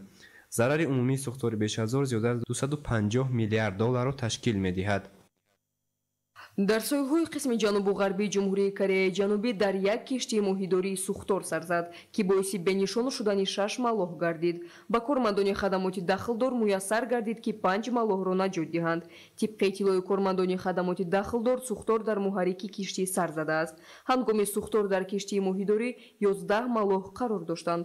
барои хомӯш намудани сӯхтор, кормандони хадамоти оташнишонӣ соатҳо фаъолият карданд. дар шаҳри Мюнхени ҷумҳурии федеративии Олмон нақлиёти сабукрав иштирокчиёни як ҳамоишро зер кард. бар асари ҳодиса 30 нафар захмӣ гардиданд. маҷрӯҳон аз тарафи кормандони хадамоти дахлдор ба беморхона интиқол дода шуданд ки табибон вазъи саломатии чанд тан аз онҳоро вазнин арзёбӣ мекунанд. ба маълумоти кормандони мақомоти полис, ронандаи нақлиёт ба суръати баланд мошинро ронда қасдан гурӯҳи одамонро зер кардааст. кормандони сохторҳои қудратӣ ҷинояткорро боздошт намуданд. дар бораи шахсияти дастгиршуда маълумот дода нашудааст. оид ба ин ҳодиса парвандаи ҷиноӣ кушода шуда, тафтишот дар ин самт идома дорад. дар минтақаҳои гуногуни италия зимни амалиёти махсуси маъмурони полис 130 нафар бо гумони робита доштан бо гурӯҳҳои ҷиноятпеша боздошт карда шуданд. Ба гуфтаи кормандони мақомоти полис, дастгиршудагон дар содир намудани ҷиноят аз ҷумла қочоқи маводи мухаддир, суиқасд ба ҷони одам, тамаъҷӯӣ ва нигаҳдории ғайриқонунии силоҳи оташфишон гумонбар дониста мешаванд. ҳамчунин дар рафти амалиёт кормандони мақомоти полис аз манзилҳои истиқоматӣ боздоштшудагон дар ҳаҷми калон маблағи нақд ва яроқро ёфт ва мусодира карданд. дар штати гавайи иёлоти муттаҳидаи амрико вулқони килауве хуруҷ кард. аз рӯи маълумоти хадамоти геологии иёлоти муттаҳидаи амрико, аз оғози соли равон то ҳол ин маротибаи нуҳум аст ки фаворазании вулқони мазкур ба қайд гирифта мешавад. килауве яке аз вулқонҳои фаъолтарин дар ҷаҳон ба ҳисоб меравад, зеро вулқони мазкур аз соли 1983 инҷониб пайваста хуруҷ мекунад. барои пешрафт ва саодати халқи тоҷикистон таҳти чунин шиор барномаи пеш аз интихоботи номзадҳои ҳизби халқи демократии тоҷикистон дар ноҳияи фирдавсӣ шаҳри душанбе ба интихобкунандагон муаррифӣ гардид. дар вохӯрӣ масъулини кумитаи иҷроияи ҳизби халқии демократии тоҷикистон дар шаҳри душанбе, кумитаи иҷроияи ҳизб дар ноҳияи фирдавсӣ, номзад ба вакили маҷлиси вакилони халқи шаҳри душанбе, номзад ба вакили маҷлиси вакилони халқи ноҳияи фирдавсӣ иштирок намуданд. дар вохӯрӣ шахсони боэътимоди номзадҳо оид ба ҳадафу мақсад дар самти татбиқи сиёсати давлатӣ ки дар барномаи пеш аз интихоботи номзадҳо инъикос ёфтааст, андешаронӣ карданд. дар фарҷом аз шаҳрвандон даъват ба амал оварда шуд ки санаи 2 марти соли ҷорӣ дар интихоботи навбатии маҷлиси олӣ ва маҷлисҳои маҳаллӣ вакилони халқ фаъолона иштирок намуда ба додани рай ба номзадҳои арзанда дар рушду пешрафти тоҷикистон саҳми сазовори худро гузоранд. дар шаҳри панҷакент вохӯрии намояндагони ҳизбҳои сиёсӣ ва номзадҳо ба вакилии маҷлиси намояндагони маҷлиси олии ҷумҳурии тоҷикистон бо интихобкунандагон баргузор гардид. зикр шуд ки тоҷикистон чун кишвари дар масири таҳкими давлати демократӣ қарор дошта, давоми солҳои соҳиби истиқлолӣ барои тақвияти мавқеи ниҳоди интихобот дар ҷомеа, боло бурдани эътимоди мардум ба интихобот, ҳамчунин маъракаи муҳими сиёсӣ ва таъмини татбиқи самараноки ҳуқуқи интихоботии шаҳрвандон тадбирҳои заруриро амалӣ менамояд. дар натиҷа интихобот дар тоҷикистон ҳамчун ниҳоди низомсоз эътироф шуда дар шакли комил ташаккул ёфта фаъолият дорад. дар идомаи номзад, яъне дар идома номзад ба вакили маҷлиси намояндагони маҷлиси олии ҷумҳурии тоҷикистон аз ҳавзаи ягонаи умумии ҷумҳуриявӣ ва номзад ба вакили маҷлиси намояндагони маҷлиси олии ҷумҳурии тоҷикистон аз ҳавзаи интихоботии панҷакент 21 барномаҳои пеш аз интихоботиашонро ба интихобкунандагон муаррифӣ намуданд. иштирокдорони ҳамоиш дархосту пешниҳодҳои худро доир ба масъалаҳои мухталиф баён доштанд. барои дар сатҳи баланд гузарондани маъракаи муҳими сиёсӣ, интихоботи вакилони маҷлиси намояндагони маҷлиси олии ҷумҳурии тоҷикистон ва маҷлисҳои маҳаллӣ вакилони халқ дар вилояти мухтори кӯҳистони бадахшон омодагиҳо ҷараён доранд. шарҳи бештар дар гузориши навбатӣ. طبق اطلاع رئیس کمیسیه اوید به انتخابات در اوچاسکای رقم دوم دشت بالو، اعضای کمیسیه هر روزه اوچاسکای حوزه ها را زیر نظارت جدی قرار میدهند. اوچاسکای انتخاباتی دشت بالو که در مؤسسه تحصیلات میانه عمومی رقم دهم شهر خاروغ موجود است، بیش از 623 آوازدهنده را در بر میگیرد. در محله نامبرده 200 خواجگی موجود است. از روی اطلاع رئیس کمیسیه اوچاسکای انتخاباتی به این تعداد بیش از 100 نفر آموزگاران و دانشجویان دانشگاه آسیای مرکزی داخل میشوند. اوچاسک انتخاباتی نمر 2 شهر خاروغ محله دشت بالو با انتخابات در پیش استوده که 2 مارت گذرانده می شود آماده است.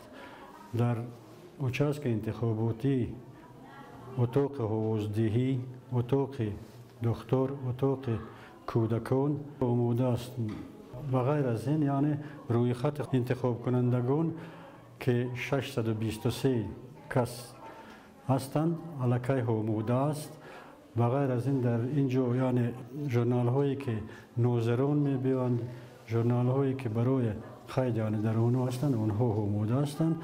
کمیسیه آماده است که برای گذراندن انتخابات پیش استوده اما طرفه یعنی участка آماده دیده است.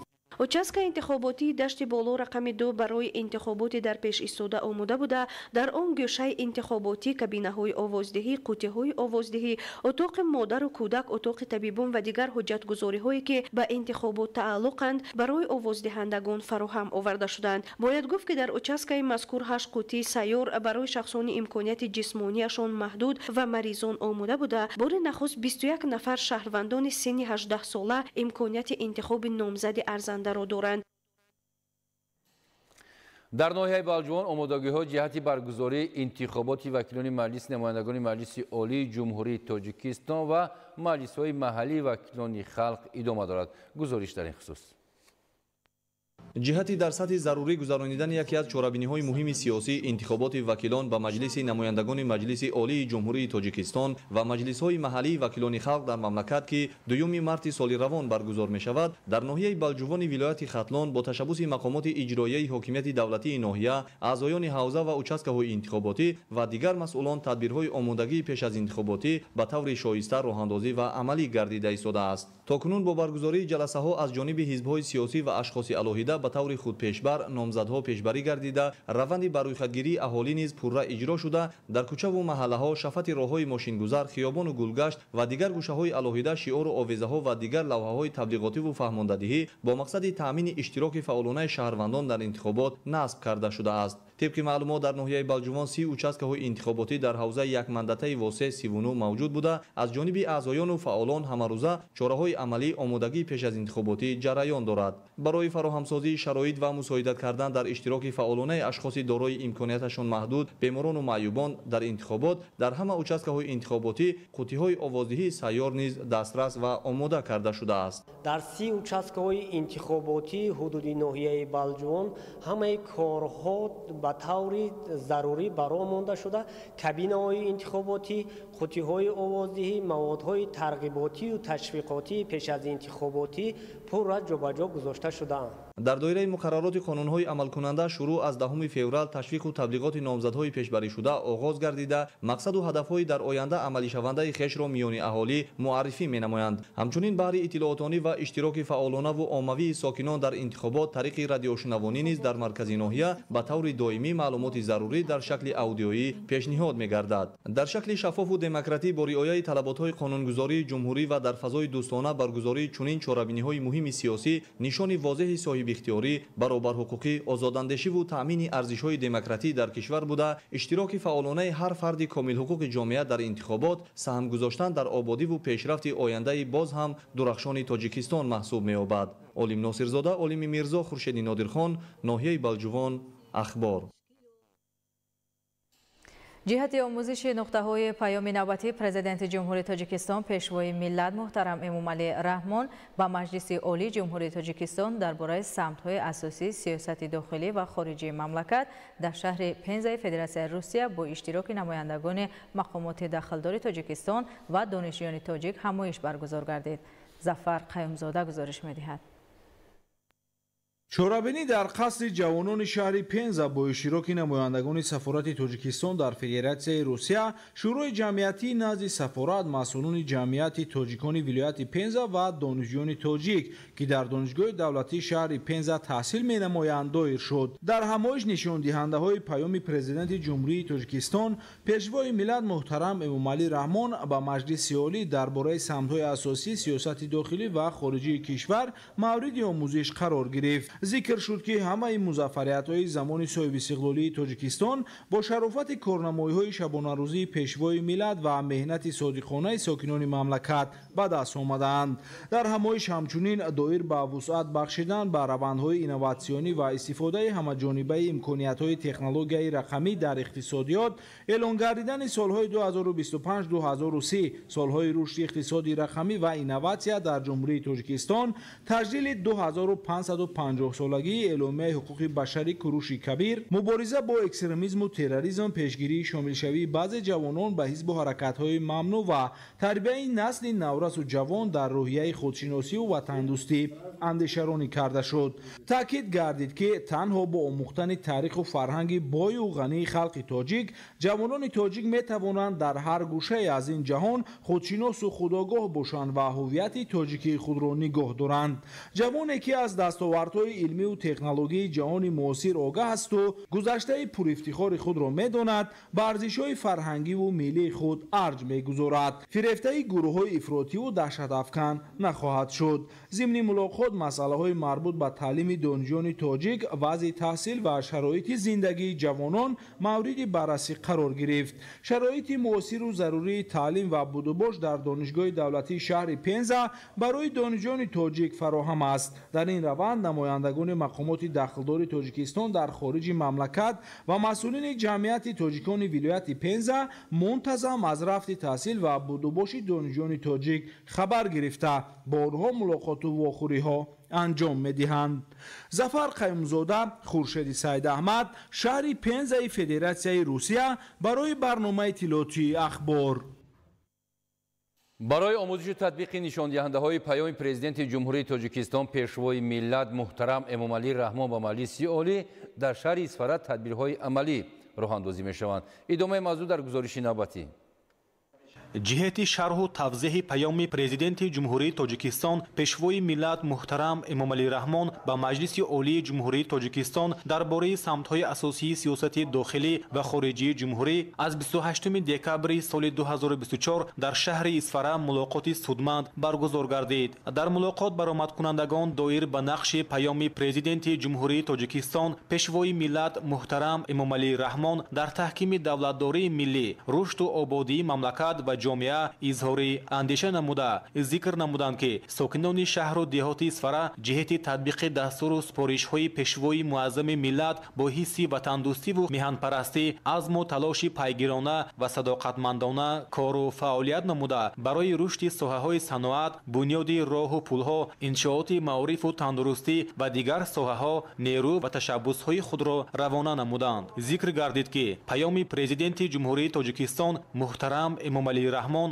рӯйдоди муҳим дар ҳаёти сиёсӣ, иҷтимоӣ, иқтисодӣ ва маънавии ҷомеа буда, он аҳамияти муҳими таърихӣ ва сиёсӣ дорад. ҳадафи ин санади стратегӣ давра ба давра боло бурдани сатҳи некуаҳволии халқ ва фароҳам овардани зиндагии шоиста мебошад. паёми президенти мамлакат барои тамоми мақомотҳои давлатӣ, сохторҳои идоракунӣ, вазорату идораҳо, муассисаҳо, мақомоти ҳифзи ҳуқуқ ва мақомоти маҳаллии ҳокимияти давлатӣ кулли мардум ҳуҷҷати роҳнамо буда, аз он вазифаҳои барномавӣ тамоми сохтору мақомоти зикршуда бармеояд. иштирокдорони мулоқот дар навбати худ ҳамовозии хешро ба паёми имсола иброз дошта қайд карданд ки дар пиёда сохтани нуктаҳои он якҷоя софдилона меҳнат намуда сиёсати давлатро амалӣ мегардонанд. имрӯз дар шаҳри душанбе ҳамоиши шаҳрӣ гирандагони стипендияи президентӣ, раиси шаҳр, раисони ноҳияҳо ва ғолибони озмунҳои шаҳриву ҷумҳуриявӣ ва байналмилалӣ таҳти унвони ҷавонон пайравони пешвои миллат ва номбардорони тоҷикистони соҳиби истиқлол доир гардид. таваҷҷӯҳ намоед. имрӯз дар шаҳри душанбе 302 нафар наврасу ҷавон гирандаи стипендияи президентӣ дар соли хониши 2024-2025 бо шаҳодатнома ва мукофотҳои пулӣ сарфароз гардиданд. дар маросими ҷоизасупорӣ намояндагони кумитаи кор бо ҷавонон, мақомоти иҷроияи ҳокимияти давлатии шаҳри душанбе, гирандагони стипендияи президентӣ, стипендияи раиси шаҳри душанбе, стипендияҳои раисони ноҳияҳо ва ғолибони ҷоизаву озмунҳои дигар иштирок намуданд. дастгирӣ ва таваҷҷӯҳи пайвастаи президенти ҷумҳурии тоҷикистон пешвои миллат муҳтарам Эмомалӣ Раҳмон ва раиси шаҳри душанбе муҳтарам Рустами Эмомалӣ озмунҳои гуногун ба хотири дарёфти истеъдодҳои ҷавон роҳандозӣ гардида, ҳамасола ҷавонон аз имкониятҳои фароҳамшуда бархурдор гардида ҳавасманд гардонида мешаванд. гуфта шуд ки ҷавонон нерӯи созанда дар роҳи пайванди наслҳои башар нақши муҳим ва рисолати бузургеро дар ҷомеа бар дӯш доранд. пешрафти ҷомеа бидуни саҳми ҷавонон тасаввурнопазир буда. шукуфоӣ, зебоӣ ва созандагиву беҳбудии зиндагӣ аз ҷавонон ғайрату матонати зиёд тақозо мекунад. маҳз ба ҳамин хотир аз оғози солҳои соҳибистиқлолӣ бо ташаббус ва дастгирии президенти ҷумҳурии тоҷикистон пешвои миллат муҳтарам Эмомалӣ Раҳмон ҷиҳати муҳайё намудани шароити мусоити зисту зиндагонӣ, илмомӯзӣ, ҷисману рӯҳан солим ба воя расидани ин қишри фаъоли ҷомеа тадбирҳои муҳим ва сари вақтӣ амалӣ карда мешаванд. миннатдории хешро ба пешвои муаззами миллат муҳтарам эмомалӣ раҳмон барои ин ҳама дастгирию ғамхориҳояшон мерасонам. тӯли 4 сол дар озмуни фуруғи субҳи донои китобаст ширкат варзидам ва соли чорум яъне дар соли 2023 дар даври ниҳоии он аз рӯи номинатсияи эҷоди наср сазовори ҷои дуюм гардидам. Инчунин 4 карата гирандаи стипендияи президентӣ ҳастам. мехоҳам ки пас аз хатми муассисаи таълимӣ ба донишгоҳ дохил шавам ва дар оянда барои ободии ватани азизамон саҳми худро гузорам. гуфта шуд ки бо мақсади дастгирии иҷтимоии ҷавонон ва баланд бардоштани донишандозии насли наврасу ҷавон стипендияи раиси шаҳри Душанбе барои хонандагону донишҷӯёни муассисаҳои таҳсилоти умумӣ, ибтидоӣ ва миёнаи касбии шаҳри Душанбе таъсис дода шуд. имкон фароҳам омад ки наврасону ҷавонон дар олимпиадаҳои фаннӣ дар сатҳи ҷумҳуриявию байналмилалӣ ва дастовардҳои назаррас ноил гарданд. мавриди зикр аст ки стипендияи раиси шаҳри Душанбе бори аввал дар соли 2023 дар алоҳидагӣ барои донишҷӯён ва олимони ҷавон роҳандозӣ гардида буд. инчунин ҷоизаи раиси шаҳри Душанбе барои муҳаққиқони ҷавон дар самти илмҳои дақиқ, адабиёт, рӯзноманигорӣ, санъат, меъморӣ, техникаву технология ва инноватсияву ихтироъкорӣ таъсис дода шуд. дар идомаи ҳамоиш ба гирандагони стипендияи президенти ҷумҳурии Тоҷикистон маблағи стипендия тақдим карда шуда. дар Фарҷон барномаи фарҳангӣ бо иштироки наврасону ҷавонони пойтахт саршор аз суруду таронаҳои ватандӯстона пешниҳоди иштирокчиён гардонида шуд. дар ноҳияи Рашт ба муносибати 32-солагии таъсисёбии қувваҳои мусаллаҳи ҷумҳурии Тоҷикистон озмуни суруди сарбоз баргузор гардид. гузориш аз ноҳияи Рашт. озмуни суруди сарбоз ба истиқболи 32-юмин солгарди таъсисёбии қувваҳои мусаллаҳи ҷумҳурии Тоҷикистон дар коғи фарҳанги шаҳраки ғарби ноҳияи Рашт баргузор гардид. дар ин озмун аз ҷузутомҳои ҳайати шахсии қисмҳои низомии минтақаи Рашт афсарону сарбозон ширкати фаъолона доштанд. дар оғози чорабинӣ масъулини вазорати мудофиа ва мақомоти иҷроияи ҳокимияти давлатии ноҳияи Рашт баромад карда иштирокчиёнро ба шартҳои озмун пурра шинос карданд. мақсад аз баргузор намудани ин чорабиниро масъулини вазорати мудофиаи ҷумҳурӣ чунин шаҳр доданд. имрӯз мо дар минтақаи Рашт бо гурӯҳи хизматчиёни ҳарбӣ озмуни суруди сарбозро дар қасри фарҳанги минтақаи Рашт баргузор намуда истодаем. аз 3 то 18 баргузории ин чорабинӣ ба нақша гирифта шуда ва чунин баргузории барномаи озмуни суруди сарбоз дар гарнизони Хорух, дар гарнизони Сухт, гарнизони Хатлон ва имрӯз дар минтақаи Рашт баргузор гардида истодааст. бо мақсади дар сатҳи баланди ташкилӣ баргузор намудани озмуни суруди сарбоз дар ҳамаи қисмҳои низомии ҳудуди минтақаи Рашт дар ҳамкорӣ бо дигар сохторҳо то ин давра нақшаҳои мукаммал роҳандозӣ шуда буд. то ҳар як номинатсияҳои озмун аз ҷиҳати мазмуну мундариҷа ба талаботи низомнома ва меъёрҳои баргузории ҳайати ҳакамон пурра ҷавобгӯ бошанд. ин аст ки сарбозони шуҷоъу диловари ҷузутомҳои қисмҳои низомии минтақаи Рашт дар баробари адои хизмати модарватан дар ин озмун бо ҳунари волои хеш баромад карда бо сурудҳои худ саршор аз меҳру муҳаббат ба ватани азиз хониши бадеӣ, навозандагӣ, эҷоди расму мусаввараҳоро пешкаши тамошобинон ва ҳайати ҳакамон карданд.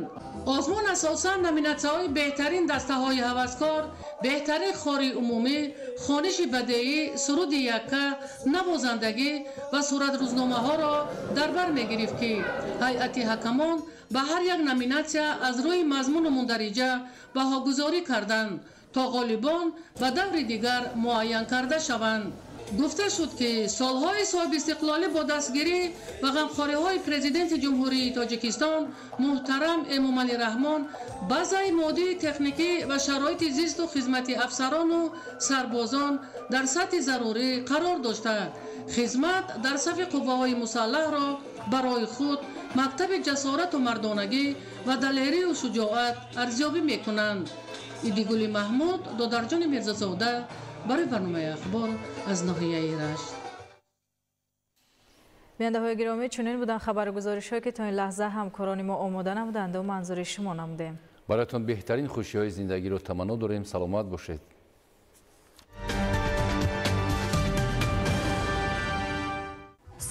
бинандагони гиромии шуморо бо вазъи ҳавои мамлакат барои пагоҳ 15 феврали соли 2025 шинос менамоем. мутахассисони агентии обу ҳавошиносии мамлакат иттилоъ медиҳанд ки дар вилояти мухтори кӯҳистони Бадахшон ҳавои тағйирёбанда пешгӯӣ шуда дар ноҳияҳои алоҳида боридани барф дар назар аст. ҳарорати ҳаво дар ғарби вилоят шабона 7-12 дараҷа хунук, рӯзона аз 2 дараҷа хунук то 3 дараҷа гарм мешавад. дар шарқи вилоят шабона 21-26 дараҷа хунук, рӯзона 6-11 дараҷа хунук мешавад. дар вилояти Хатлон ҳавои тағйирёбанда асосан бебориш пешгӯӣ шуда дар баъзе ноҳияҳо туман мефарояд. ҳарорати ҳаво дар водиҳо шабона 1-6 дараҷа гарм, рӯзона 13-18 дараҷа гарм мешавад. дар ноҳияҳои доманакӯҳӣ шабона аз 3 дараҷа хунук то 2 дараҷа гарм, рӯзона 3-8 дараҷа гарм мешавад. дар вилояти Суғд ҳавои тағйирёбанда дар водиҳо бебориш пешгӯӣ шуда дар баъзе ноҳияҳои кӯҳӣ борон ва барф ба амал омада. дар ноҳияҳои алоҳида туман мефарояд. ҳарорати ҳаво дар водиҳо шабона аз 1 дараҷа хунук то 4 дараҷа гарм ва рӯзона 5-10 дараҷа гарм мешавад. дар ноҳияҳои кӯҳӣ шабона 6-11 дараҷа хунук, рӯзона аз 1 дараҷа хунук то 4 дараҷа гарм мешавад. дар ноҳияҳои тобеи ҷумҳурӣ ҳавои тағйирёбанда дар водиҳо бебориш пешгӯӣ шуда дар ноҳияҳои кӯҳӣ борон ва барф дар назар буда. дар баъзе ноҳияҳо туман мефарояд. ҳарорати ҳаво дар водиҳо шабона то 5 дараҷа гарм, рӯзона 3-8 дараҷа гарм мешавад. дар ноҳияҳои кӯҳӣ шабона 7-12 дараҷа хунук, рӯзона 2-7 дараҷа гарм мешавад. дар шаҳри Душанбе ҳаво тағйирёбандаи бебориш пешгӯӣ шуда туман мефарояд. ҳарорати ҳаво шабона 1-3 дараҷа гарм, рӯзона 12-14 дараҷа гарм мешавад. бинандагони гиромӣ, дар ҳама гуна вазъи ҳаво ба шумо таби хушу болидаро таманно дорем. хайр, саломат бошед.